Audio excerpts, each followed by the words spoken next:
নমস্কার বন্ধুরা, এডুকেশন চ্যানেলে সবাইকে স্বাগতম। তো সপ্তাহে যে জন্মবার নিয়ে আলোচনা হচ্ছে, তো এর মধ্যে রবিবার, সোমবার, মঙ্গলবার হয়ে গেল। আজকে কিন্তু বুধবার নিয়ে আলোচনা করব।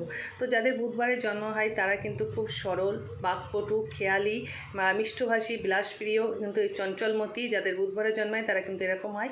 তারা পড়াশোনায় খুব ভালো থাকে, একটু চঞ্চল হয়। আর এদের কিন্তু হিতৈষী বন্ধু খুব কম থাকে। আর কিন্তু মানে খুব সুন্দর, এরা গল্প, লিখন, কবিতা এগুলো ভালো হয়। আর সাংসারিক জীবন খুব একটা শান্তিপূর্ণ হয় না। বিদ্যা অর্জনে একটু বাধা বিঘ্ন আসে, পাড়া প্রতিবেশীর সঙ্গে একটু মনোমালিন্য কিন্তু হয়। তো সবই অশুভ গ্রহ প্রতিকার করলে কিন্তু এইগুলো থেকে সবই দূরে সরে যাবে। আর যাদের বুধবারে যেসব জাতকদের জন্ম, তারা যদি একটু ধর্মশীলা নারীকে যদি বিয়ে করে তাহলে কিন্তু তাদের বিবাহিত জীবন খুব সুখী হবে। আর বেশি উচ্চশিক্ষিতা, গর্বিতা এই ধরনের নারী বিবাহ করলে কিন্তু বিবাহিত জীবন সুখের হবে না।